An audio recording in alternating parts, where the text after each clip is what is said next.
Las 5 leyes de Hammer, hay muchísima información en Internet. A veces es un poquito, se quiere hacer ver como algo que es revolucionario para tratar el cáncer y que es súper efectivo, pero no siempre es así. Hay unos detractores porque, por supuesto, Hammer en su momento decía, la quimio, la radio están haciendo mal, eso no se aplica.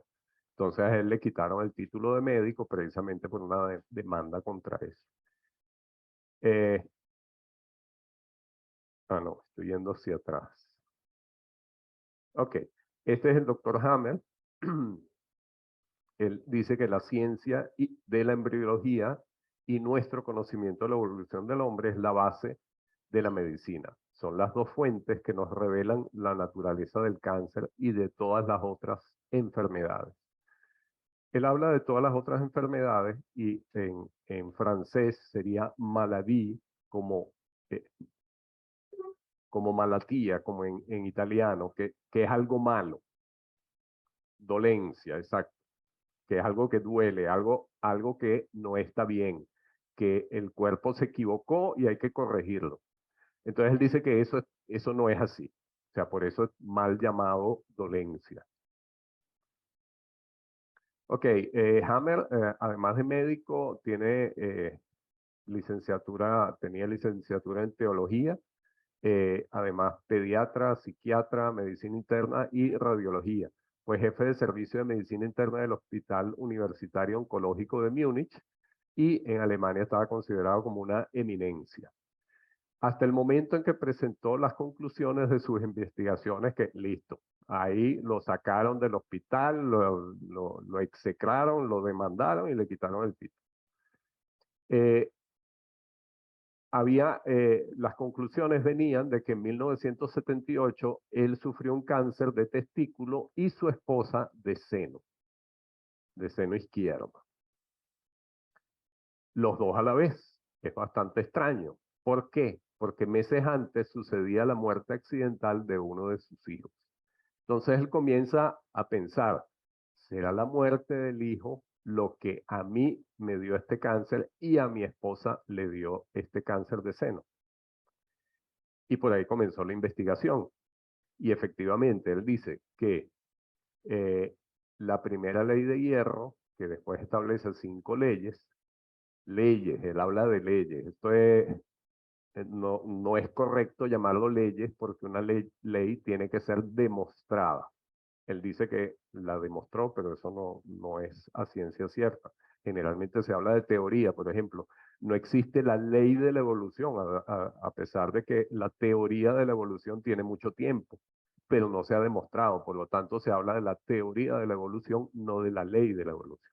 Si se habla de la ley de la gravedad, la ley de las proporciones múltiples en química, hay un poco de leyes en ese sentido. Pero entonces, respetando lo que decía Hammer, habla de una ley de hierro. Todo cáncer se inicia con un choque conflictual psicológico grave desde el punto de vista de la persona que lo sufre, que te toma por sorpresa y que vive en soledad. Esas características, si no se cumplen, entonces no te va a aparecer un cáncer. Te puede aparecer cualquier otra enfermedad, pero no necesariamente un cáncer. Entonces, el cáncer tiene que ser algo fuerte, traumático y que no estabas preparado para ello, como la muerte de su hijo. Tanto la esposa como él. Entonces, él, siendo jefe del hospital de Múnich oncológico, tenía la posibilidad de hacer cualquier estudio que se le ocurriera a los pacientes que ahí llegaban. Entonces, él define que hay un programa especial con sentido biológico que lo tiene la evolución de los seres humanos, que tiene su origen en lo que él llama el DHS, que es el síndrome de Dirk-Hammer. Dirk era el nombre de su hijo, que es precisamente ese conflicto, ese shock inesperado que ocurre simultáneamente en la psiquis, o sea, en la forma como se vive, en el cerebro y en el órgano. O sea, sucede en los 3 sitios a la vez. Y a través de un escáner o tomografía axial computarizada se puede observar en el cerebro como círculos concéntricos, que no es tan fácil de ver, pero sí, si uno le presta suficiente atención, puede ver digamos, un signo en el cerebro que fue el sitio donde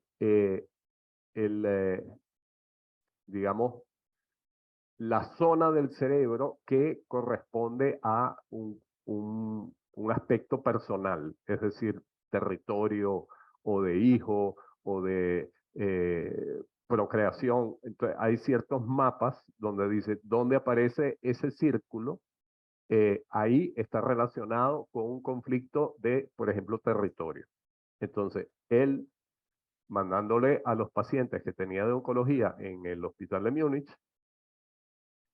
recopiló un montón de data y por eso él dice, mira, cada vez que sucede un conflicto, ahí, a través de los interrogatorios con las pacientes les preguntaba, bueno, ¿sufriste un conflicto fuerte, algo que te pasó, algo que fue inesperado, violento? Y él decía que el 100% de las mujeres le relataban que sí había habido un conflicto que se podía determinar como el disparador. Por eso él decía, eso de quimio, eso de radio, esos sistemas que se usan no son adecuados, sino que si el origen es psicológico, el tratamiento tendría que ser por esa vía también. Y bueno, vamos a seguir. Existe una relación definida entre el tipo de conflicto psicológico sufrido en el área del cerebro afectada y en el órgano concreto donde se manifiesta el cáncer. Es decir, nosotros tenemos la tomografía axial, vemos que esto está relacionado, qué sé yo, con hígado, y en el hígado está afectado en el momento, si bien radiológicamente o clínicamente no se ve, pero está afectando ese órgano. A la larga va a aparecer ahí el tumor. Entonces, por ejemplo, si un hombre pierde su negocio inesperadamente y el banco toma todos sus bienes, él puede desarrollar un cáncer de colon como resultado de un conflicto de bocado indigesto, es decir, no lo puedo digerir, no puedo procesar esto, no lo puedo digerir. O si el conflicto lo vive de otra manera, sería un cáncer de hígado, que es el conflicto para él es miedo a la indigencia. Bueno, quedé pobre, me quitaron todo, entonces, ¿qué voy a hacer? Voy a terminar debajo de un puente, no tengo dinero. O sea, su conflicto le afecta principalmente al hígado. No sé cómo voy a mantenerme. O si el resultado de ese conflicto él lo vive como una desvalorización, no soy suficiente, no fui eficiente en lo que tenía que hacer, no soy una persona que estoy capacitado para manejar esto, entonces va a sufrir un conflicto de desvalorización, de pérdida de autoestima. Entonces, en ese caso, el cáncer sería de huesos. O podría ser, bueno, leucemia, bueno, ahorita no, no me adelanto porque leucemia es la curación del conflicto. Una segunda ley. Un paciente que no ha resuelto su conflicto se encontrará en la primera fase activa del conflicto. Es decir, si consigue resolverlo, entra en una segunda fase, la de curación posterior a la resolución. Es decir, ese señor tomando el cáncer de hueso entró en desvalorización y después, qué sé yo, vuelve a montar un negocio o comienza a irle bien en el negocio y se revaloriza porque dice, oye, no es que perdí mi autoestima, recupera la autoestima, entonces viene una fase de solución del conflicto, solución del cáncer incluso. Un conflicto inesperado, síndrome de Dirkhamen, interrumpe inmediatamente el ritmo normal día-noche e inicia la fase activa de conflicto. El choque dispara el inicio de un programa biológico significativo que permite al organismo incrementar el funcionamiento diario y enfocarse de lleno en buscar la solución del conflicto. Es decir, los programas de la naturaleza que nosotros tenemos en nuestra evolución para llegar a lo que somos, el Homo sapiens que tenemos aquí, cuando tenemos un conflicto, lo más clásico, digamos, los ancestros que tenían su territorio, entonces los invade la tribu. Entonces tiene una invasión a su territorio. Ese es un conflicto. Entonces se están acercando, no duermes, estás buscando la solución del conflicto, por lo tanto estás en una fase activa y el cuerpo se prepara para esa pelea que vas a tener con ellos. Es es lo clásico de invasión de territorio, es lo más fácil. Los animales también. Y Hammer comparaba a los humanos en su comportamiento de tribu, de manada, con los lobos. Los lobos siempre hay un lobo alfa, pero están todos estos problemas de territorio. Ellos manejan su territorio, orinan en diferentes sitios para que con el olor marquen su territorio. Entonces, la vejiga está relacionada con territorio. Una influencia en territorio te afecta la vejiga y las vías urinarias. Siempre hay una relación con el comportamiento de manada. Las enfermedades son de dos tipos, entonces frías y calientes, y su evolución y tratamiento dependerán qué tipo de enfermedad es. Por ejemplo, leucemia. Leucemia es un problema de desvalorización, pero la leucemia como tal es una solución del conflicto. El niño pequeño que tal vez desvalorizado, no se siente querido, no se siente eh, por X motivo. Y de repente una salida con la familia, con los amigos, se siente admirado y él recupera su valorización. O sea, ya no se siente desmotivado. Entonces viene la solución del conflicto y la solución del conflicto es lo que se denomina leucemia, que es una producción que generalmente la cantidad de glóbulos blancos está muy alta y hay una forma de diagnosticarlo, pero eso es porque está solucionando el conflicto. Él se siente cansado, fatigado, porque ya solucionó el conflicto. Entra en una fase de reparación. El mismo Hammer nos decía que si él quisiera tener una clínica tranquila para tratamiento de cáncer, se dedicaría a tratar leucemia, porque el conflicto ya está solucionado. Y lo único que tienes que hacer es que ese paciente no vuelva a caer en desvalorización. El niñito entonces lo llevan a la clínica, cónchale, pobrecito, ¿cómo estás? ¿Qué te da esto? Y hay que estarte midiendo sacando sangre o sea, hay algo malo contigo, entonces él se vuelve a desvalorizar y lo que era solución puede volver a crear el conflicto de desvalorización.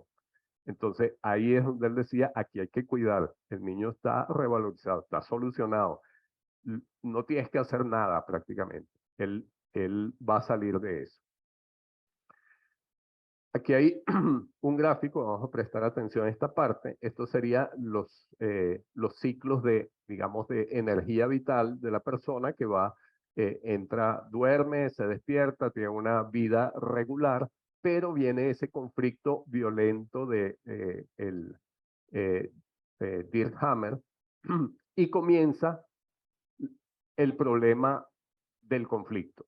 Tengo que buscar solución al conflicto, tengo que eh, no duermo, no descanso, estoy súper activo, se despierta en la mañana, no están estos ritmos normales.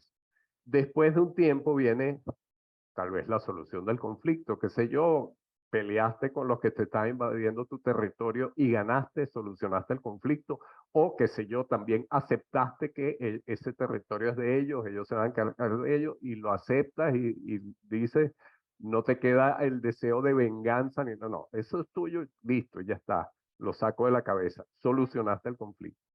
Entonces viene una fase de recuperación, donde la persona duerme mucho, está cansada, está fatigada, como el niño de leucemia, porque está reparando, necesita todo lo que utilizó el cuerpo de energía aquí, recuperarlo, descansar, alimentarse, y esto sería así completo. Pero hay un punto aquí crítico que es una fase, la crisis epileptoide, como él llama, que es como un golpe como para seguir reparando.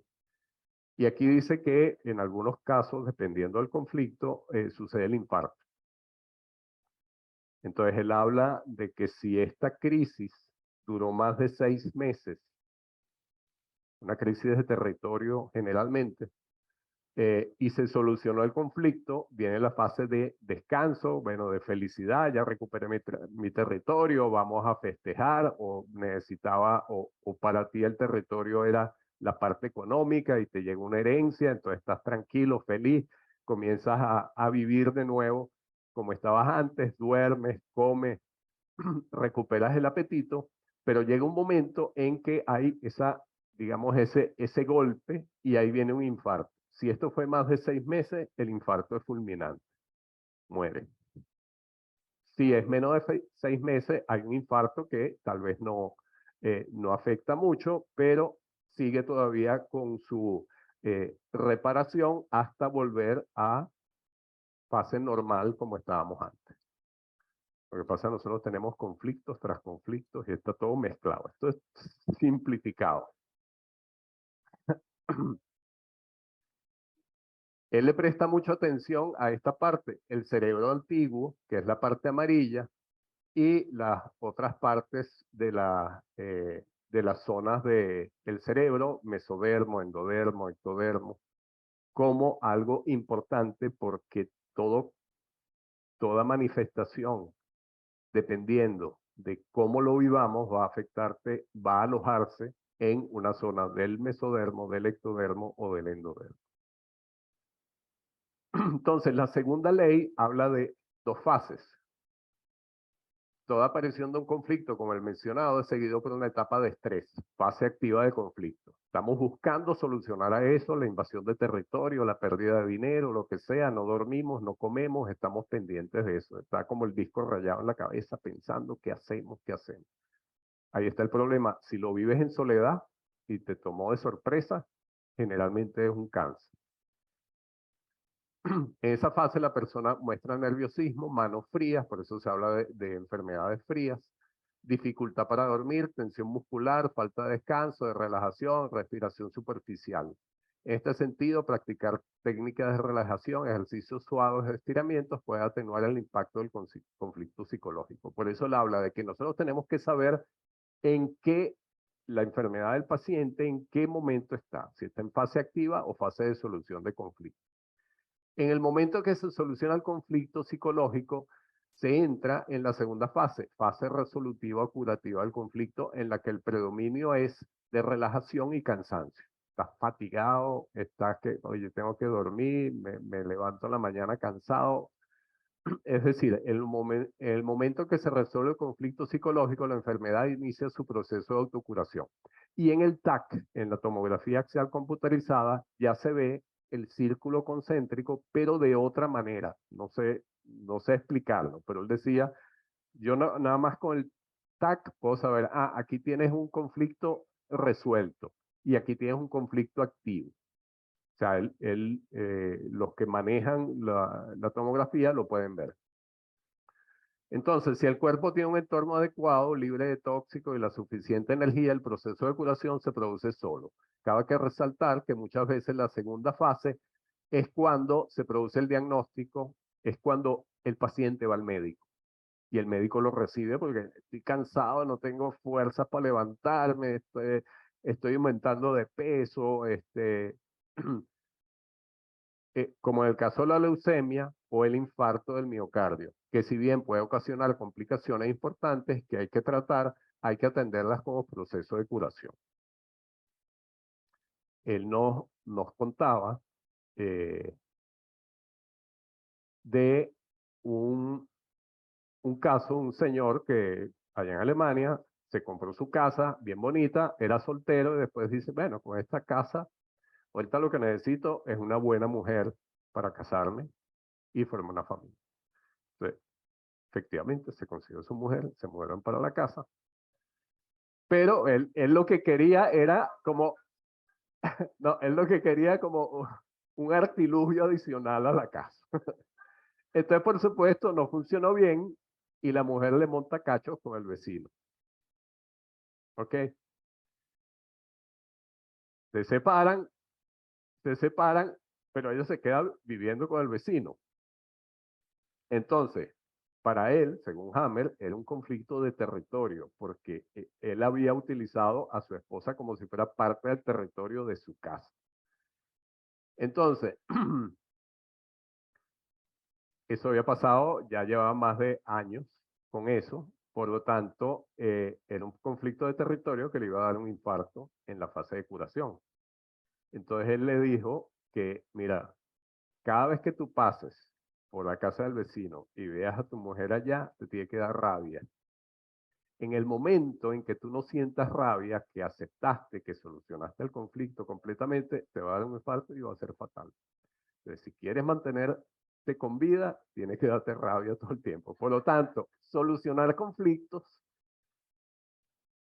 no siempre es bueno. Y él lo decía. Entonces, pero hay que entender el proceso. El desarrollo del sistema que tenemos en la evolución, desde el momento del conflicto hasta la resolución del conflicto, y la crisis epileptoide, que podría ser el infarto,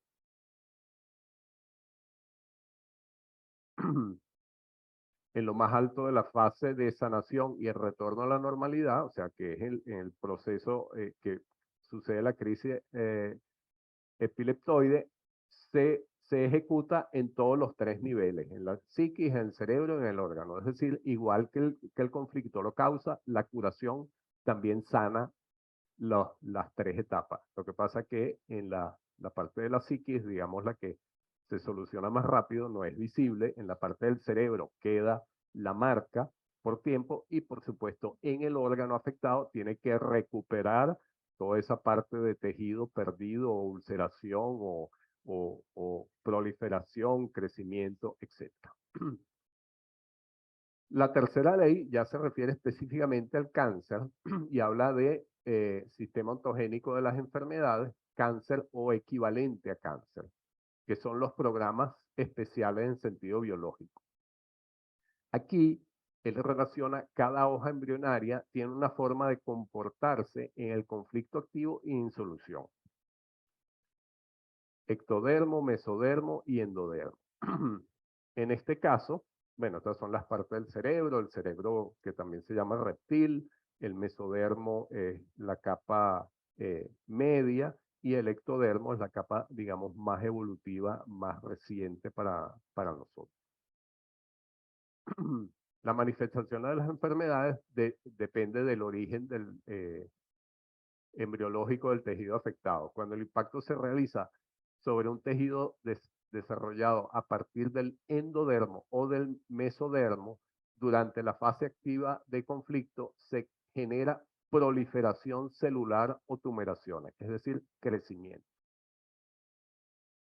en los órganos correspondientes, mientras que en la fase de solución, o sea, hubo un crecimiento primero y después hay una solución. Entonces se produce detención del crecimiento, esquistación y reducción bacteriana.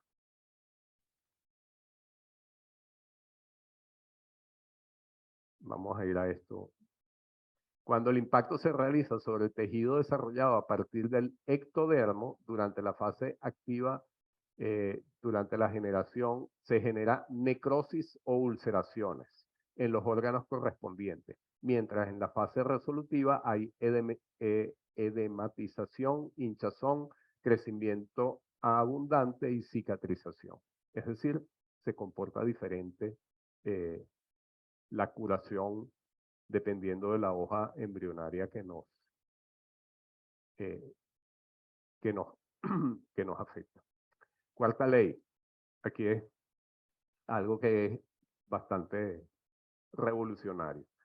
Los microbios no causan las enfermedades, sino que nuestro cuerpo las usa siguiendo las instrucciones del cerebro para optimizar la fase de curación, si estos, por supuesto, están disponibles.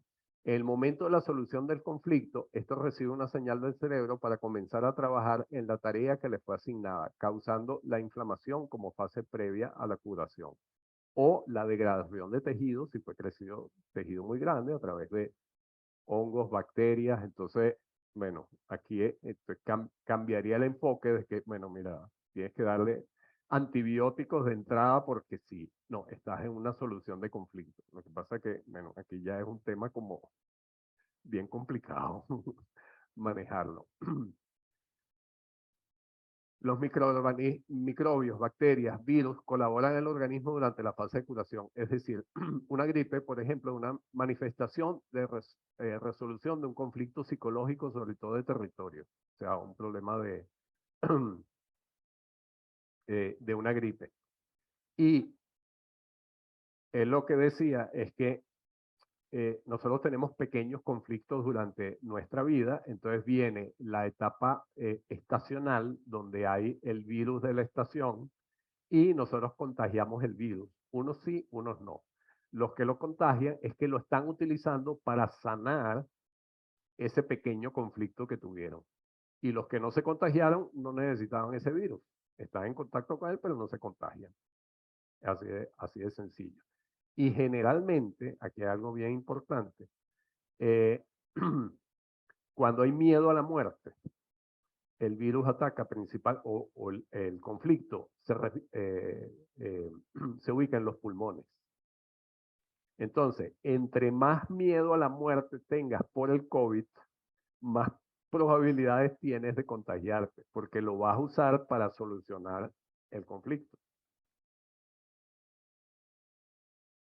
Si el conflicto ha afectado a zonas del endodermo, del mesodermo durante la fase de resolución, aparecerán hongos, micobacterias y virus que ayudarán a eliminar la proliferación celular o la tumoración que se produjo durante la fase curativa.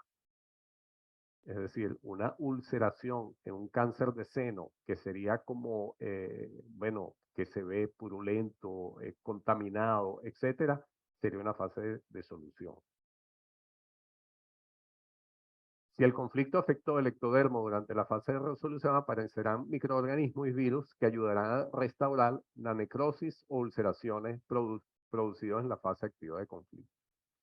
Entonces, bueno, aquí no se ve bien, en la parte del ectodermo, nosotros vamos a utilizar los virus, si los disponemos, los utilizamos, el cuerpo los utiliza para la curación de tejido que esté en la parte del ectodermo. Del mesodermo, bacterias, y del endodermo, hongos, micobacterias, principalmente. Entonces, hay que entender porque a veces cáncer o que afecta conductos galactófaros dicen, bueno, pero eso es parte del endodermo. No, eso es el ectodermo. O sea, hay que ubicarse adecuadamente en lo que se está evaluando. Entonces, después de esto aparece, digamos, la quinta ley como la última, que él habla de que cada enfermedad es un programa especial de la naturaleza con un sentido. No es que el cuerpo se equivocó, el cuerpo no sabe lo que está haciendo y nosotros con la medicina lo que tratamos de hacer es corregirlo. Hay un montón de bacterias ahí, hay una infección, entonces nosotros tenemos que darle un antibiótico porque tenemos que quitar esas bacterias porque son malas y están atacando el cuerpo, lo están dañando.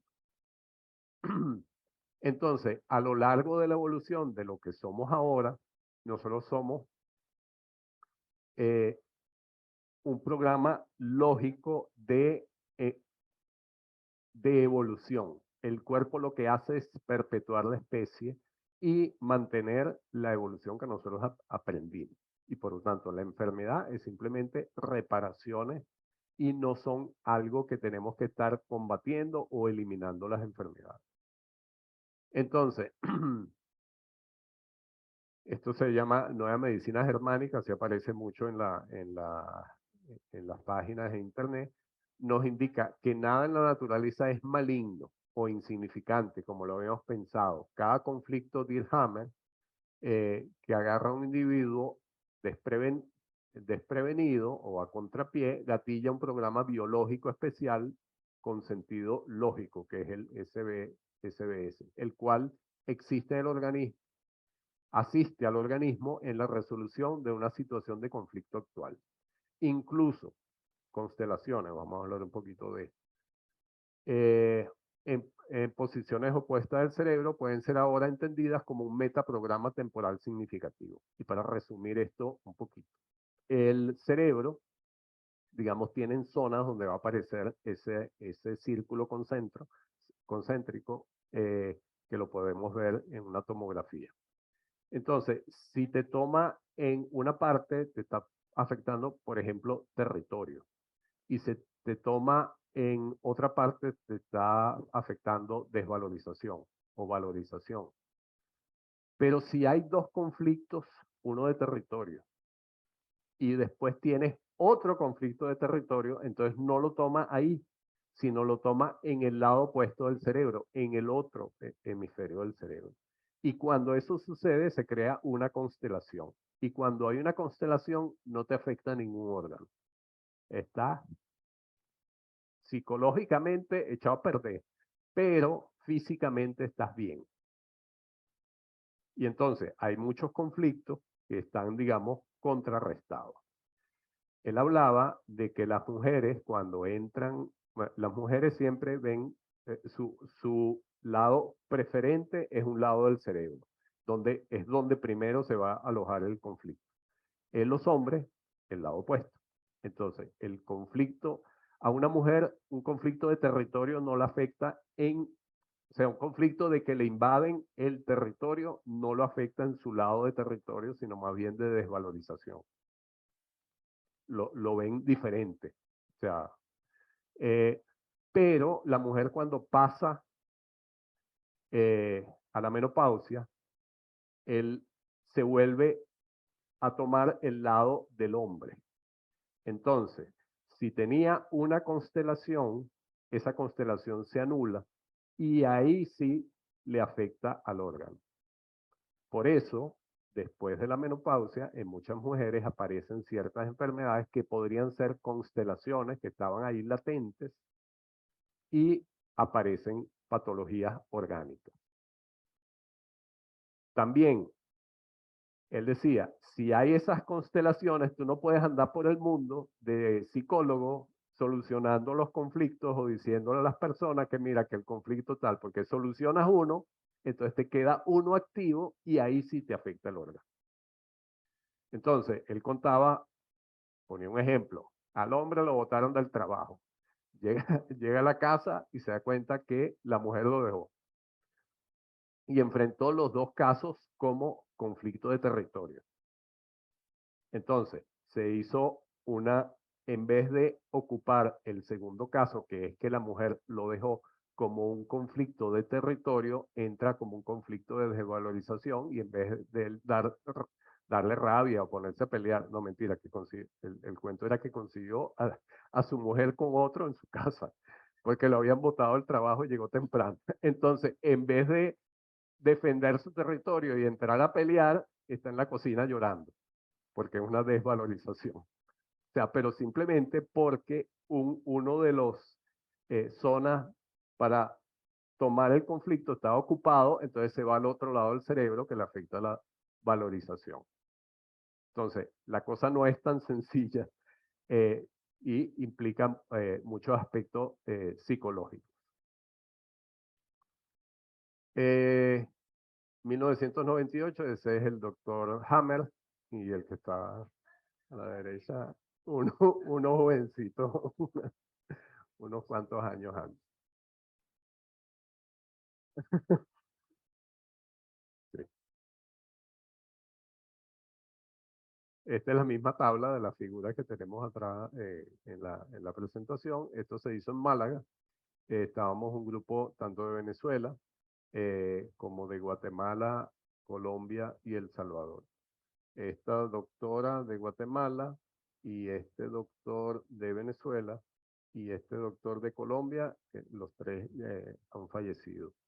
Y Hammer, no conseguí nada, pero él debe haber fallecido, porque ahí tenía 70 y pico de años. Murió, sí. Sí, pero no conseguí la fecha.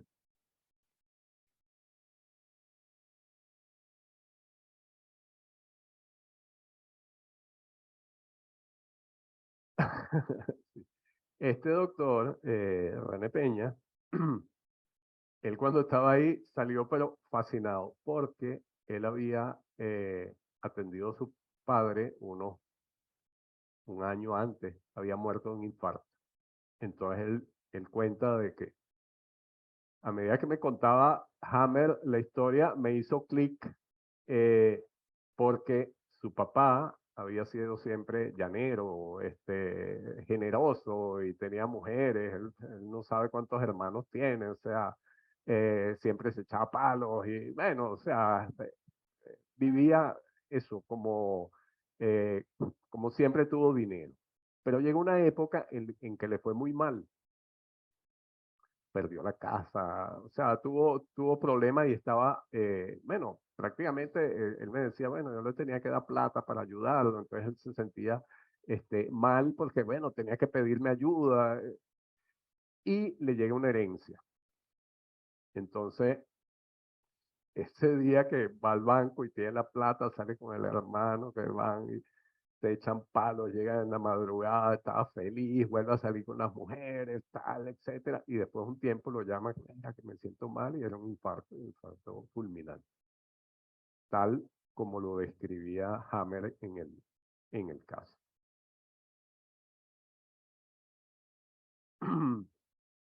Muy bien, ¿alguna pregunta?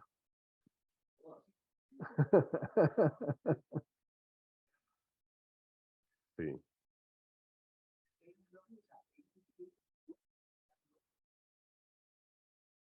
No, yo me imagino que es como Hahnemann que decía, no, la verdadera medicina es la homeopatía, todo lo que ustedes estudian, eso no sirve, eso de tratar las enfermedades así con tóxicos y con mercurio que se trataba en aquella época, eso no, la verdadera forma de tratar es la homeopatía. Hammer es más o menos de ese estilo, también alemán, de que él dice, los de la quimio, la industria farmacéutica, todo eso deberían estar presos. Ellos lo que hacen es una mutilación, hacen radiaciones sin entendimiento de qué es lo que pasa. Si yo le estoy planteando esto, ni siquiera me he hecho caso, más bien eso, el pleito que tenía de que le habían quitado o sea, el título, entonces no podía ejercer medicina. Incluso tuvo unas demandas mientras estaba retirado porque dio un consejo médico eh, por teléfono a alguien que estaba en Francia. Entonces tenía otra demanda por ahí porque, o sea, tenía una persecución. Sí, entonces, pero él era, o sea, él no dio su brazo a torcer, pero no, loco, desequilibrado, no. Estaba muy centrado, muy clarito. Sí, sí, sí. Él tenía un hospital en Bélgica, creo que era, no sé dónde, donde la proporción de los enfermos con cáncer que entraban, claro, unos cuantos morían, pero la proporción de mejoría era, qué sé yo, 70 curados, 30% que fallecían.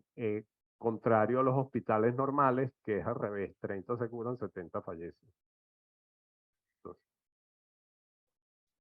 sí, lo que pasa es que, bueno, hay muchos temas y mucha gente que dice que, bueno, que hago según Hammer, pero bueno, no es tan sencillo bueno, nada más comenzando como, ajá, tengo una infección bacteriana, no te voy a dar antibióticos. Es como difícil, ¿no? Bueno,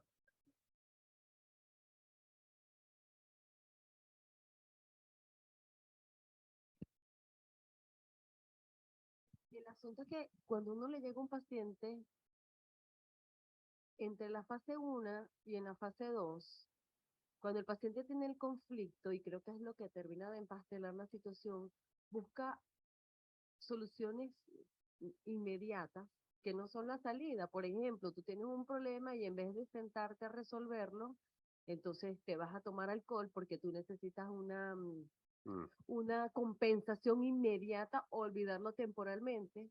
O si tienes un problema y te trae insomnio, porque estás intentando resolverlo, entonces empiezan a tomar pastillas para dormir, o si se te manifiesta desde el punto de vista, porque a veces, no sé, uno ve una gente que está muy tranquila, no, a mí todo me pega en el estómago, entonces empieza incluso la automedicación, es decir, mi impresión, una mujer que se siente desvalorizada, en vez de ir al psicólogo y resolver su desvalor porque la dejó el esposo, porque los chamos se fueron, ya está en el nido vacío, entonces empieza esa transformación, no, me quiero transformar en otra, se ponen Mm, tetas, se hacen esto, se hacen lo que hacen estética, lo vivimos también. Entonces, claro, a veces yo hago una consulta que no es psicológica, pero muchas veces la gente tiene una expectativa, pero uno entiende que tiene un conflicto de base que no ha resuelto, que quizás uno no sea la persona que lo va a resolver, porque bueno, uno no tiene todas esas competencias, pero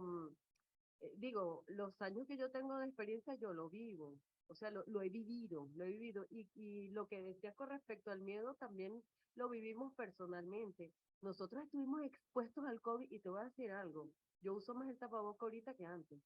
Yo mm, jamás pensé en enfermarme, jamás pensé que me iba a morir de esa enfermedad, o sea, y él tampoco, y él, bueno, él es una persona que es un poco mayor que yo, pues de repente, pero él tampoco lo pensó y también nos dio COVID, y también en algún momento cuando lo tuvimos, digamos, estuvimos asustados un día, pero te digo, yo tuve COVID con neumonía un día miércoles, un día jueves, y el lunes yo estaba trabajando como si no había pasado nada. Tú decías algo ayer darle oxígeno a algunos pacientes que tú más bien dejas que el paciente entre No, en no, su fase y no estás midiendo nada de no, eso, no, mira, te ni puedo preocupando al paciente no, tampoco. a nadie.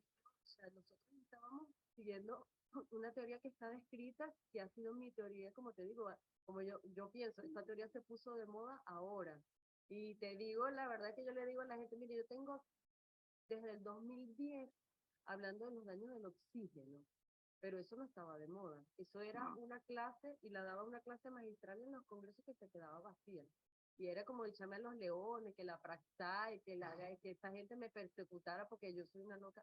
Ahora se puso de moda y ahora voy a los congresos y se llenan. Cuando yo Mm, voy a hablar, el último congreso tuve más de 500 personas sentadas escuchando.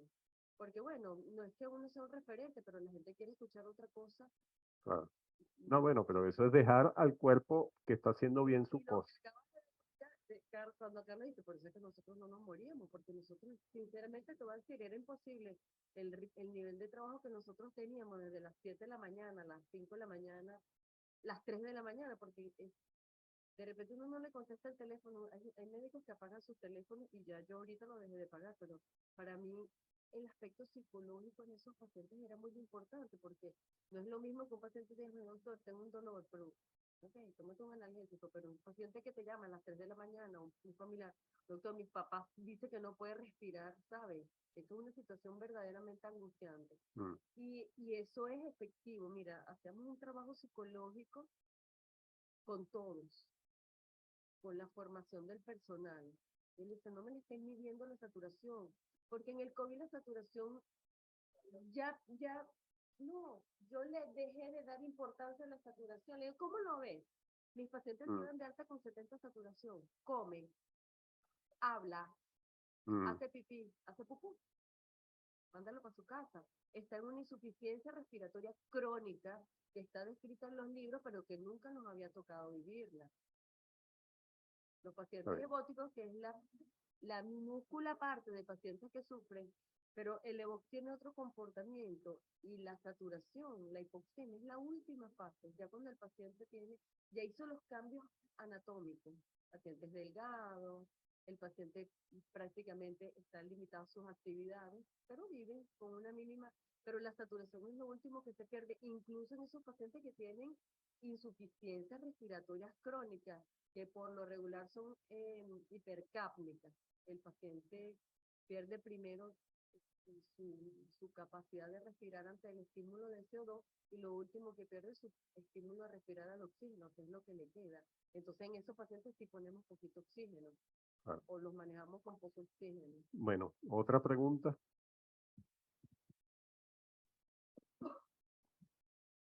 Yo la única explicación que no me termina de convencer muy bien es con los niños.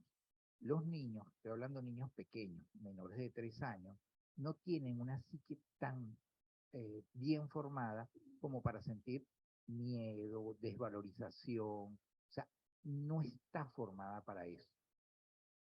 Y sin embargo sufren enfermedades. Entonces ahí es donde yo veo que la teoría tambalea porque dan la explicación que es a través de los padres. Ujú. Y eso es lo que Es como difícil, ¿no? es difícil de Sí, entender. sí, yo también. Hay algunas cosas que para mí, como les dije al comienzo, son como huecos que no comulgo completamente, pero bueno, estaba siendo objetivo de acuerdo a lo que nos informaron allá. Que dice el colega, y añadiendo esto, fíjate que mi esposo trabaja la parte de autismo y he aprendido muchísimo con ella. Yo siempre era más clínico, o sea, una cesárea, un parto, una histerectomía, cosas mecánicas.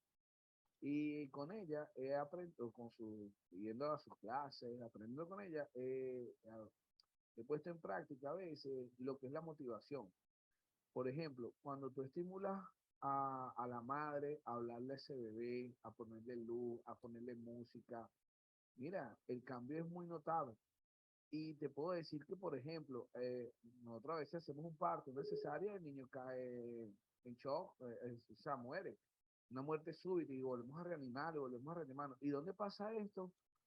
Embarazos no deseados, que hemos tenido, que yo creo que todos lo pasamos, damas que quieren que el niño fallezca, no quieren ese parto, se hacen daño a ellas mismas para que esto suceda, y son niños que no respiran y está totalmente sano. O sea, estamos hablando de un embrión o de un feto que es sano totalmente y no respira, nace con dificultad, nace con una disnea que inclusive los pediatras, bueno, se vuelven locos porque la unidad de neonatología colapsa.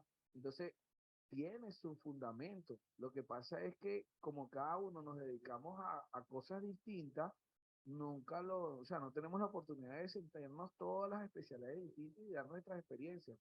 Pero eso sí tiene mucho que ver, tiene mucho, mucho que ver, y sobre todo en la parte de los niños. Lo que pasa es que casi nunca vamos a un oncológico de niños, por decir, o un oncólogo de niños, pero se ve. Yo tengo la experiencia, la tía de mi esposa es sobreviviente de cáncer. Hace poco falleció una prima de cáncer, yo la acompañé muchas veces a su médico, pues quería aprender. Y es increíble, en verdad está sucediendo mucho y algo que por lo menos a mí me alarma es lo que está hablando la doctora, que el crecimiento, ejemplo, antes la dama te acudía a ti era por un problema de menstruación, una irregularidad, llega a la menopausia, todo aquello. Pero ahorita el índice de histerectomía que se están haciendo es abismal, o sea, es algo que antes hacíamos 2, 3 mensual. Hoy estamos hablando de 10, 15, 20 mensual. Es increíble. ¿Por qué? Porque la mayoría de la gente, los hijos se le han ido, están fuera de los países, han perdido las relaciones, o sea, entonces sí tiene, bueno, particularmente yo digo que esa teoría que tiene él, si la pudiéramos estudiar mejor, ojalá se pudiera, pero tiene que tener un fundamento, porque nos tocó vivir esta situación.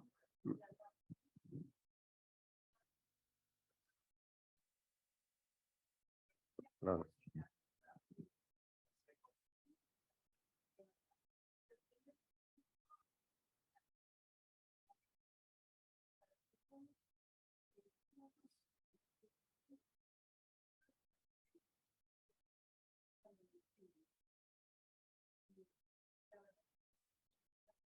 Sí,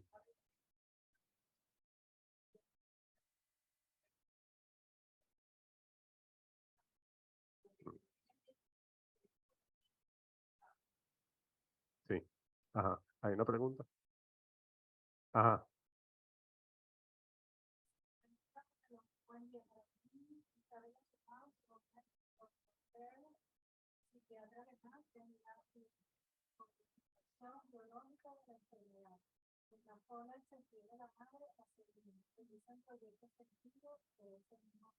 Ok, muchas gracias.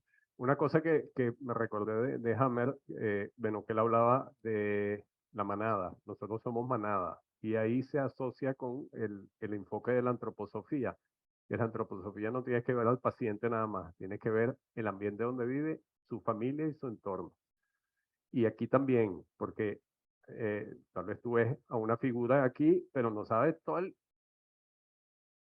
rollo detrás de toda la familia y la zona donde vive o eso. Aquí es tan común la gente que está afuera, que están solos, o sea, hay un montón de problemas asociados. Por lo tanto, hay que ver la manada. Y siempre en la manada hay un alfa. un tema que queda, que es muy cortico, antes de la pausa, vamos a tocarlo aquí, que es flores de Bach, simplemente para que sepan lo que son las flores de Bach, que es parte de una encuesta que nosotros pasamos por el correo, donde es una evaluación básica, pues. Eh, las flores de Bach tienen que ver con homeopatía porque utilizan, digamos, la información que está en la molécula de agua, que es la que mantiene la información y el cuerpo la percibe. El cuerpo es capaz de responder a esa información que está en la molécula del agua. No son tinturas madres de las que partimos, sino son flores. Y el doctor Bach de Inglaterra fue el que, de acuerdo a su sensibilidad o su observación, utilizó estas flores. Entonces, la acción de las flores de Bach no se basa en fitoterapia, no es que sacamos un extracto de la flor y la utilizamos, sino en la información vibracional que está en la flor. El método de Bach fue que en lugar de coger extracto de flores para hacer diluciones como en la homeopatía, Bach estudió cómo la luz del sol atravesaba las gotas de rocío que quedaban en las flores y transfería a estas gotas de agua la capacidad de sanar a sus plantas, a sanar de esas plantas. Entonces colocó las flores, en vez de gotas de rocío, agarró las flores, las metía en frascos de cristal llenos de agua mineral de manantial y las dejó al sol algunas horas para que los rayos de sol transmitieran la energía de las flores al agua. Es decir, es que es como un tecito, pero no caliente, pues, con las flores. Y como conservante se usa brandy, porque el brandy proviene del el vino, un destilado de uva, de manera que se usa en vez de alcohol desnaturalizado o alcohol de destilería de caña, se usa de uva, de brandy. Entonces, son 38 flores, cuya potencia se divide en 7 grupos, todas enfocadas a solucionar problemas emocionales tales como tratamiento para el miedo, la incertidumbre, pensamientos negativos, sentimientos de soledad, tratamiento para superar las opiniones ajenas y para los que sufren por los demás. Los preparados se administran de la misma forma que los remedios homeopáticos. Su eficiencia radica en la frecuencia de las tomas, no en la cantidad. Como la homeopatía, lo importante es repetirlo constantemente. No es si te tomaste el frasco completo o una parte nada más. Entonces, yo no conozco estas flores, o sea, la emoción, por ejemplo, de agrimony, la emoción es sensibilidad y lo que busca la flor en el paciente es apertura. Aspen es miedo y lo que busca es seguridad, preocupación excesiva, tolerancia, sensibilidad, reafirmación. Todo esto lo van a recibir para leerlo. Entonces, si ustedes leen la encuesta y comienzan a responder todas esas preguntas de acuerdo a los números que hayan elegido, se ve qué flor corresponde. Al paciente se le puede dar hasta un número de flores específico. Ah, bueno, estos son 38 en total, aquí vamos por la 18. Hay prácticamente todo tipo de cosas. Estas dos, Crab Apple y Elm, son tristeza, pero son enfoque diferente, aceptación y eficiencia. Y igual incertidumbre, perseverancia o incertidumbre, que es lo que buscamos, esperanza. Y así muchos aspectos psicológicos que se trabajan, que se busca trabajar con las flores. Entonces, hay un medicamento muy popular que es el rescate o rescue, que ese lo produce la gente de Bach en gotas, en caramelos, en pomada, en todo tipo. Y es una mezcla de varias flores, pero es como para tratar el conflicto activo, el choque que sucedió. Entonces, una vez que se selecciona las flores que crees que corresponden con tu sentimiento, que quieres mejorar o que quieres cambiar, cuando hayas seleccionado un máximo de 7 de las 38 flores, es el momento de hacer el preparado. El kit son esas 38 flores que vienen, digamos, el concentrado de ese extracto de las flores. Para mezclarlo necesita un recipiente de 20 o 30 mililitros, que se puede utilizar agua mineral cualquiera, eh, en el que se tendrá que mezclar 2 gotas de cada una de estos extractos. Y el resto será agua mineral. Si quieres ponerle un conservante, le puedes poner brandy, no le pongas alcohol, ni ron, ni whisky, ni nada, solo brandy. Poner 2 gotas de la flor original en medio vaso de agua y beberlo, o aplicar las gotas en la boca. Es decir, este preparado de ahí toma directamente en la boca o lo colocas en agua. Y lo importante es tomarlo todos los días, porque lo importante es la frecuencia. Esa es la manera de prescribir las flores o el rescate. El rescate, bueno, el rescate se puede preparar directamente, o sea, está preparado ya y es para conflictos. O sea, alguien que tiene un examen y está súper nervioso, entonces le pueden dar rescate. O si salió mal en el examen y estás deprimido, le puedes dar rescate, por ejemplo,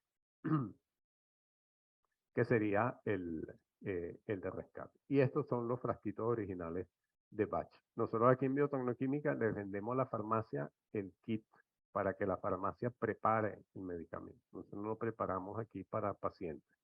Entonces vas a la farmacia, entonces flor tal, tal, tal y cual. Entonces le hacen el preparado y se lo dan al paciente. Esas serían las flores de Bach para tratamientos emocionales.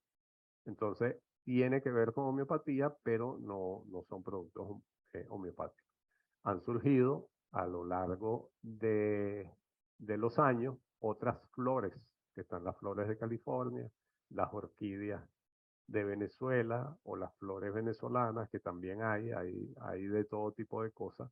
Las más populares son las de California. Ya, pero aquí en Venezuela también salieron con sus flores. ¿De qué depende que tú veas una flor? Bueno, esto tiene que ver con eso lo hizo Bach, ¿no? Esto me da la idea de miedo y lo que yo quiero solucionar es tal cosa o desvalorización. Ahí sacó toda esa cantidad de flores. Una cuestión bastante sutil, pero las que más se conocen son las flores de Bach, son las primeras y las que han permanecido en el tiempo, que tienen una coherencia.